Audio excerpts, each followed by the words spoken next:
if you definitely know what your major is, I would say pick a college that's going to make you come out with the least amount of debt, no matter what the name is behind that college. Because to be honest, I think the degree is more important than the college it comes from. Hi, this is Shelomo Solson, the host of the Teenage Impact Podcast, where we share stories, tips, and specific strategies on how you as a teenager can overcome adversity in your life so you can make a difference. Before I continue with the podcast, I included a link in the description. It's called the 52 Tips I Wish I Knew in High School. And this is based off of lessons I've learned over the years in mental health, bullying, school, career, finances, relationships. So go check it out. It's only 20 pages. Should take about 30 minutes to an hour to read and can really change your life if you spend just 30 minutes of time and implementing one tip a month. Today's podcast guest is Will Holdren. Will Holdren is a high school senior of a small town and a small high school of only 300 people, and that 300 people includes from 7th grade all the way to 12th grade. He is the author of Becoming the Best and the host of the podcast WillPower Podcast, and he's been applying to colleges in the past year.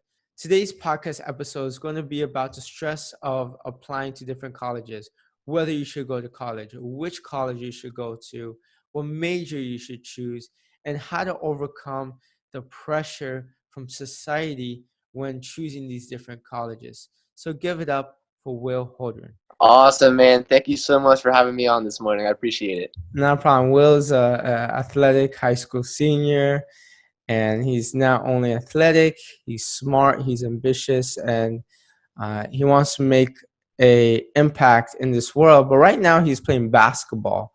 I saw that you just made your 1,000 points. Congratulations. Thank you. How did you get into basketball and sports? Because you also play baseball and golf.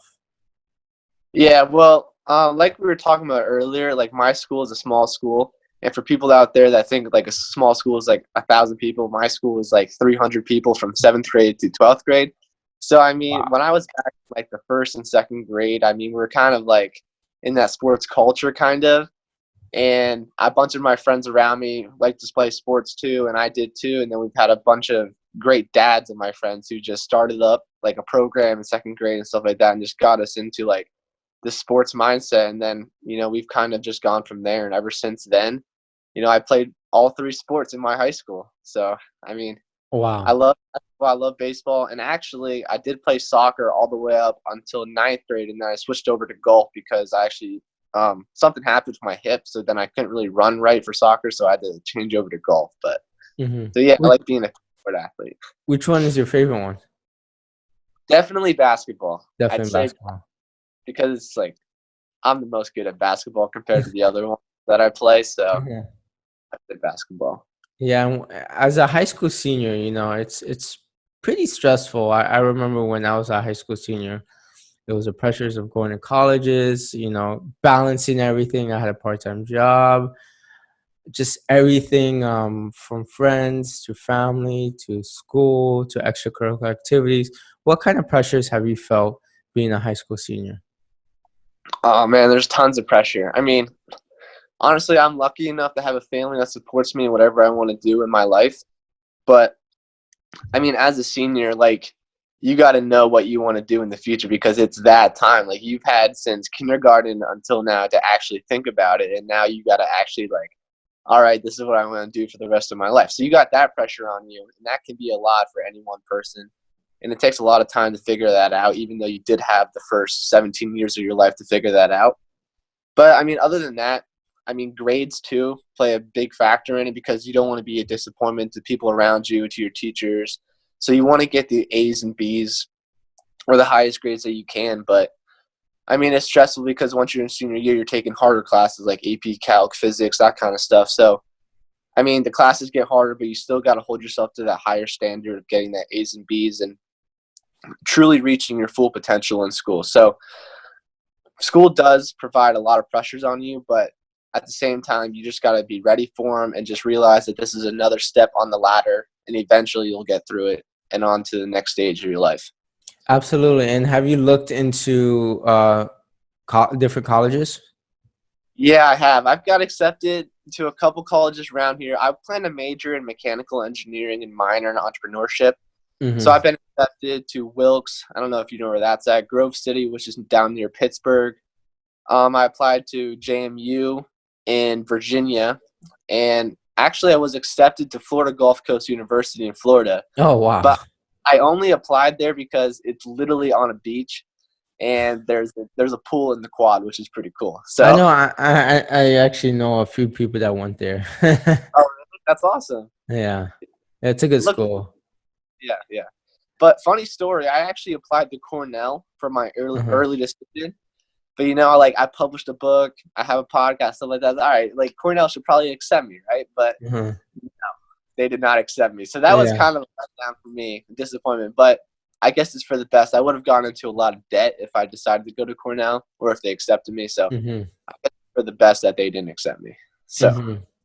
And you also mentioning the stress level of, from deciding what major to what college to seeing if even if college is the best option. How has that affected you the last year?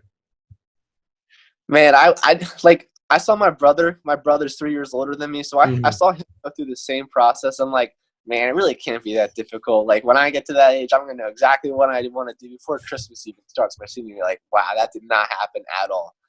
I mean, college is it's just a crazy process. I mean, if you think about it, I think the first college that was started in America was Harvard, and that was back in like the 1600s. So some people would even say that college could be an outdated concept because college started about like over 300 years ago. And I mean, what other business in today's age has lasted for 300 years? You know what I mean? Like the Mm-hmm. society changes and stuff like that. So college is honestly another business too. And if you think about it, society changes and so should college's concepts. But it's still kind of the same, and society still pressures a lot of people to go and get that 4-year degree, get in college debt, and then you're going to work your whole life trying to pay that off. But in actuality, I would think that, like, sometimes a community college would be better for people, even though it's looked down upon in society. But even if you get that 2-year degree, it's still a degree, and you can still do what you want. And even in today's economy, I'm like, it's not impossible to get a job today. So, but I do think that college is important if you want to be like an engineer or a doctor where you actually need that training and stuff, because then you do need those classes and stuff like that to learn what you want to learn to do what you want to do in the future. But I mean, like marketing and stuff like that, like I think the best education kind of would be just job shadowing someone, you know what I mean? Or just following someone around that already is doing what you want to do. Like there's really good marketers out there that put everything on YouTube and stuff like that. So I mean, if you just watch all their videos on YouTube, I mean, in today's society, it's the easiest ever to learn a new concept. So Absolutely. yeah, so many people think you got to go to college to learn like a specific thing, but in actuality, like YouTube, Instagram, um, Facebook, like they all have platforms out there, and entrepreneurs are on there trying to reach out to people, and they're giving so much content away for free. But so many kids are just like they don't think like that's enough education. But really, it's the same thing that a college would be teaching you, except you don't get the degree behind it. But I mean, yeah, college can be a really tough time, but there's really other avenues instead of college. But society really pressures people, I think, to go to college even when it's not really the best option for them.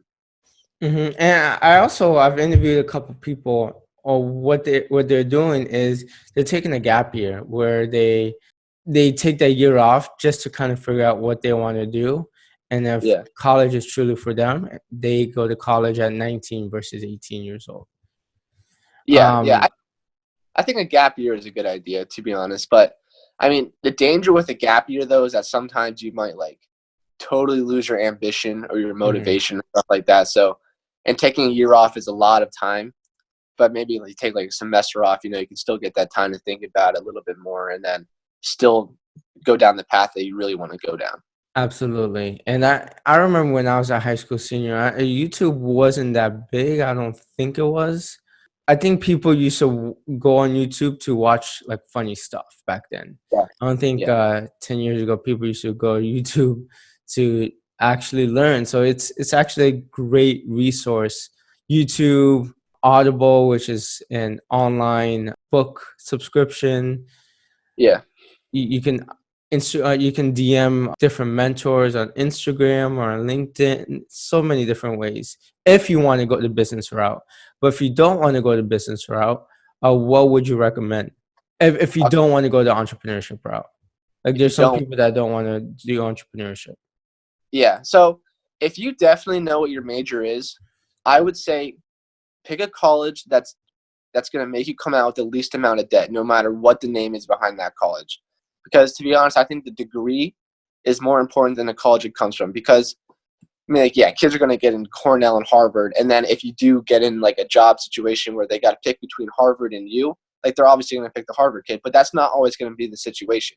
And like I said before, like there's so many jobs out there that people don't even realize. So, like if you just have that degree and you get that knowledge and actually learn how to do your skill that you're going into the field for, then you'll be able to find a job.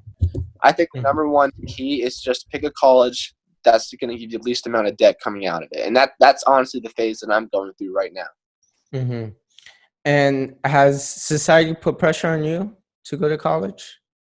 I mean, absolutely. I mean, both my parents went to college, my brother's going to college. I mean, everyone's around me going to college. So yeah, I definitely feel that pressure, even though I kind of feel myself Mm-hmm. more in the entrepreneurship role. But like I said, I want to major in engineering. So to me, like my entrepreneurship road would be my first option. I can still do that while I'm going to college. But then, if that doesn't work out, then I'll still have like the more safer route that Mm-hmm. society is safe, which would be my engineering position. And, I can still do other things on the side, like once I get my engineering job. But since I want to be an engineer, like honestly, heartily I do, then I think college is the right choice for me because I do need to develop those skills that Mm-hmm. only college can teach me, I think. The pressure that you feel, how do you mitigate those pressures on a daily basis? Because stress sucks. Stress can come from different ways, but we always need to find solutions to how to alleviate that pressure that we put on ourselves. Yeah, well, here's the thing. No matter what you do, stress is going to be a part of your life. It's just part of our human nature. Like we're always going to be stressed out no matter what we do. But in order to deal with pressure, I mean, really, if you get down to the root of it, the pressure that you feel is just a pressure that you put on yourself because you're only living your life. You're not living your parents' life. So only you know what is best for you. And so if you're doing things to please your parents or your siblings or people around you, then you're going to be really unhappy in the future. And then to make things worse, you're going to be unhappy in the future, even though you do get that marketing job, you're still going to be depressed. Mm-hmm. So, I mean, your safe road is going to put you in the same spot that you're in right now. So why wouldn't you just take those pressures off you and just do the thing that you want to do no matter what the consequences are because you only got one life. And Mm-hmm. I know this is going to sound kind of childish, but I was watching the movie Jumanji the other day with The Rock and Kevin Hart. And they get like 3 lives, I think, in the movie. And one of the best things is that when The Rock is on his last life and he still has to do this really courageous act, he's like, man, it's so much harder to do this one act when you only have one life left. I'm like, man, that's so true. And that can relate to the real world too, because I mean, you only got one life, so you don't want to mess it up too, but you also don't want to live a life that's going to leave you depressed when you're older. And like 50 years from now, when you're in a nursing home, you're like, man, I really wish I would have done this. Mm-hmm. That is the worst regret that a person can have when they're older. So, I mean, right now, you're going to feel the pressure, yeah. But I mean, you just got to do what's best for you, and only you know what's best for you in your heart. And here's the thing about life, you make these decisions, and yes, sometimes you have to live with these decisions, but you're constantly evolving as a person. You might like engineering right now, but maybe, I know this might seem crazy, but hey, maybe 5 years from now, you want to become an accountant. I don't know.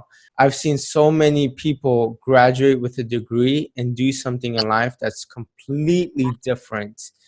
And you might seem like, oh, it's the end of the world. I spent 4 or 5 years, but you can't dwell on how far you've come and how much time you've spent on something. You're constantly thinking of new ways to improve yourself, new ways. I would have never imagined in high school that I would have had a podcast, that I'm inspiring the youth. I actually knew I wanted to own a business, but didn't know what type of business. but people change. It's okay. And it's totally normal. Yeah, I agree with that 100%. And society kind of frowns on pivoting from Mhm. like switching your majors, but like, yeah, like you said, like your feelings can change, what you like can change, so there's nothing wrong with it.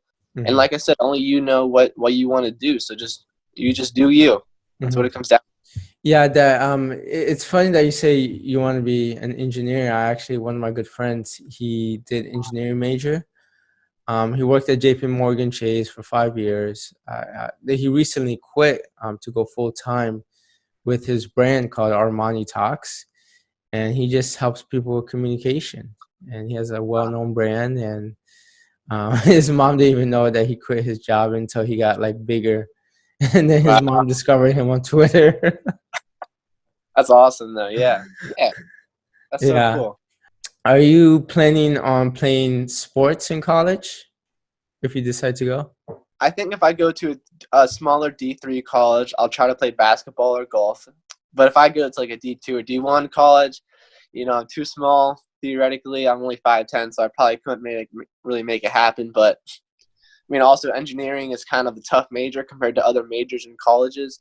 So I kind of want to focus more of my time on my studies instead of Hmm. sports. But like I said, I think it's doable, and I think it's important to be part of a group while you're at college instead of just focusing on studies Hmm. all of the time. So it's important to just get yourself out there. But yeah, I think if I go to a Hmm. smaller college, I'll try to play basketball or golf. You should play basketball. And what's your motivation behind starting a podcast and writing a book at 17? Man, yeah. So writing a book at 17, honestly, it's a Christian motivational book. So I just wanted to inspire other kids like me, that live the normal life according to society, that aren't coming up from like dirt poor houses or aren't born with a ton of money. You know what I mean? I'm talking about the kids in the middle that feel those pressures that you're talking about. You got to go to college. But my book is like, yeah, you have that normal life. You have people around you that just do the normal thing, but that doesn't mean you have to too. So that means that you can do whatever you want to do as long as it makes you happy. And that's the number one key. And so my book was kind of based behind that. And my podcast, on the other hand, I mean, it was still out there to help people like that because I interview entrepreneurs as well and CEOs in all fields. But my podcast, man, has really been a blessing in disguise because I've met so many impressive people. Like, yes, 2 days ago, I just talked with an Emmy winner on my podcast. And, like, all I did was DM this guy on Instagram. He already just responded to me like, this guy's legit. So Yeah. it's important to get those connections at a young age, I think. And it's also important to help people around you. And so that's honestly the main reason of why I published a book and started the podcast. Now, how can a high school student DM people? Maybe they don't want to do a podcast, but maybe, suppose they want to become an engineer or a doctor or whatever, a Yeah. lawyer.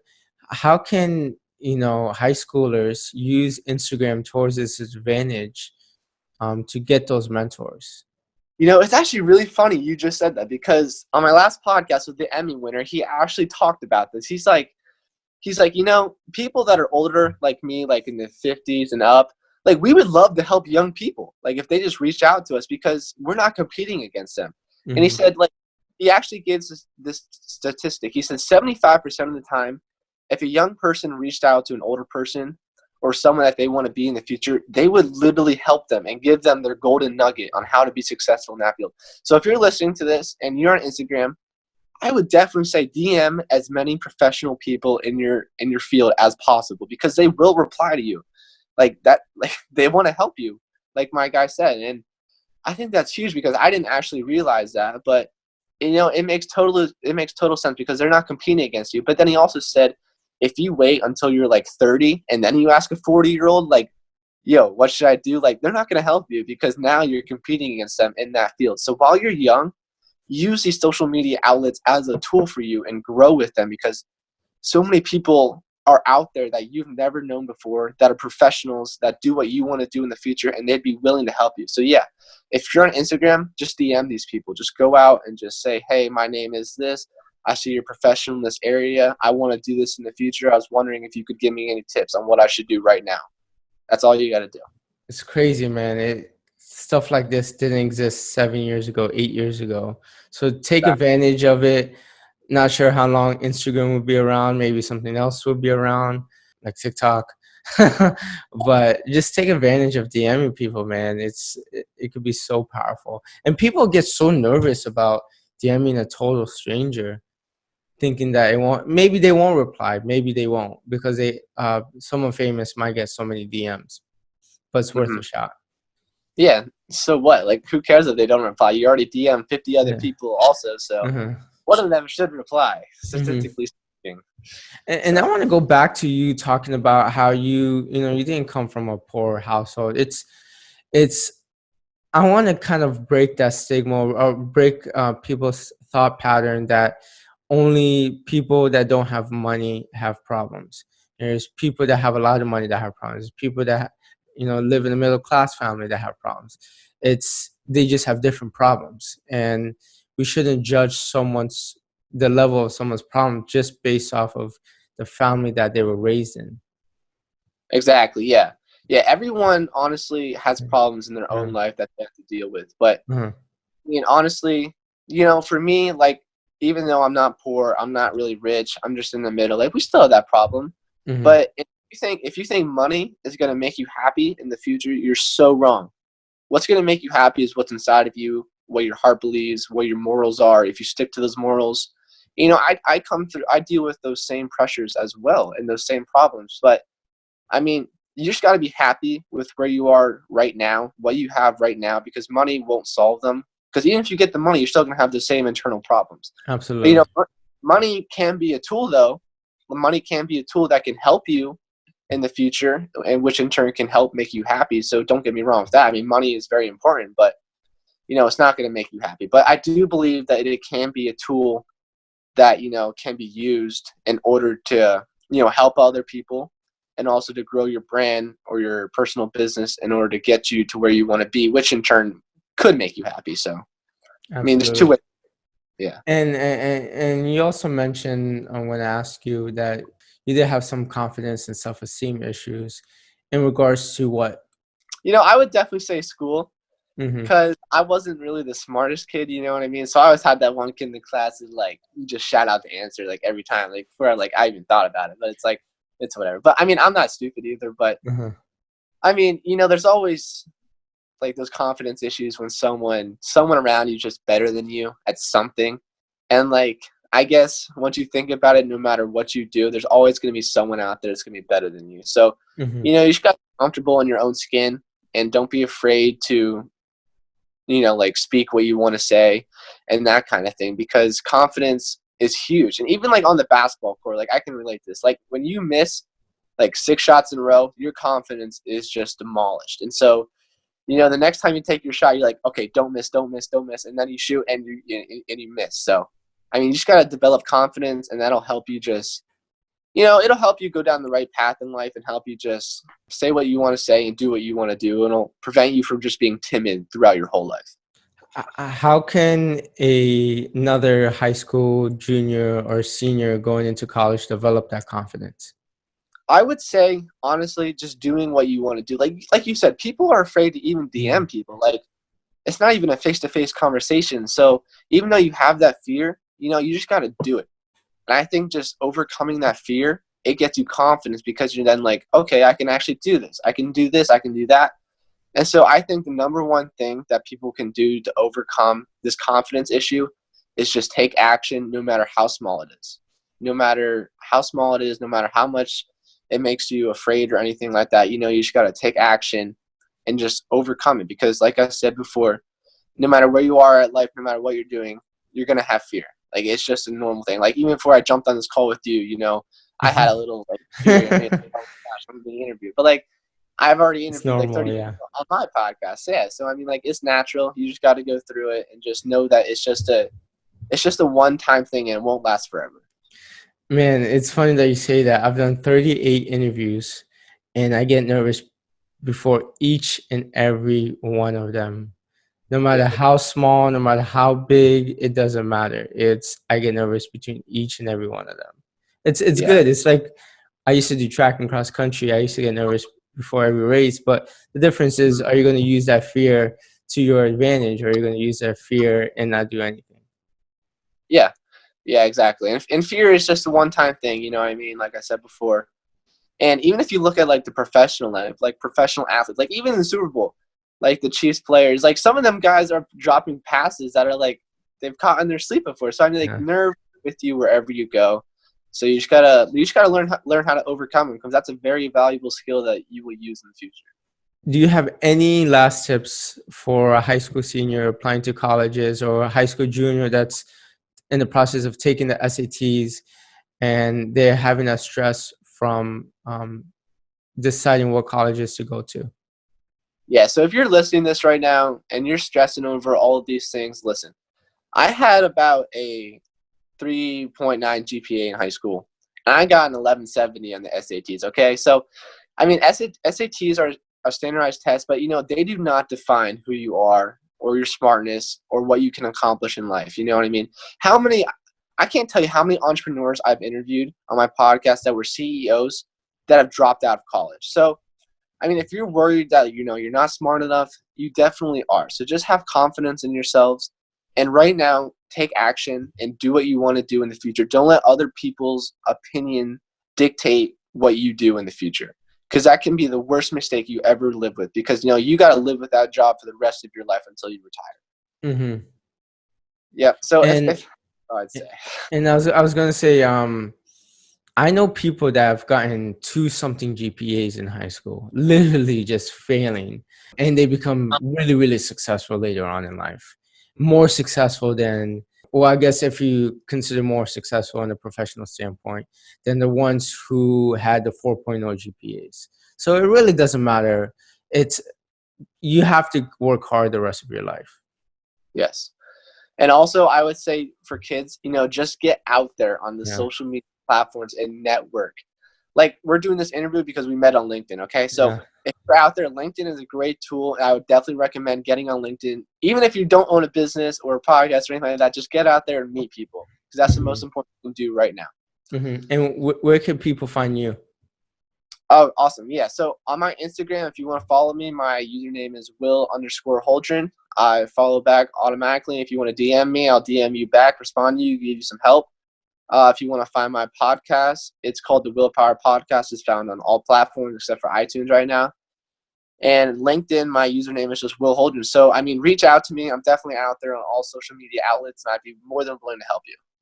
Awesome, man. Thank you so much for doing this, man. I know you have to jump on another call in about 15 minutes, but I appreciate your time. No problem. Thank you so much for having me this morning. I really appreciate it. There's one important lesson I want you to get out of this episode. Quick 1 to 2 minutes. It's up to you. It's up to you whether you want to go to college. It's up to you what college you want to go to. It's up to you what major you want to choose. It's up to you whether you want to take a break. It's up to you. You have to dig deep on what you want to do. And over time, what you want to do would change. Your ideas would change. Your opinions would change. What you want to do will change. But what you shouldn't do is feel that pressure from society, whether it's from parents, teachers, friends, on what you should do, because the pressure that they put on you, and if you go to make them happy and to please them, eventually down the road you're going to burn out and you're not going to be happy. You're not going to sustain that happiness based off of what they want to do. So in the end, it's what you want to do, and Will recommends that choose a college best for what you want to do, and choose a college that you're not going to go into heavy debt for. So thank you for listening to this episode. Truly excited. It's my 38th interview. And if you haven't done so already, recommend Teenage Impact to a friend. I'm trying to inspire as many teens as possible. This podcast is listened to in over 25 different countries. So I'm super excited on what the future holds and how many lives Teenage Impact Podcast can really impact. So until next time, peace.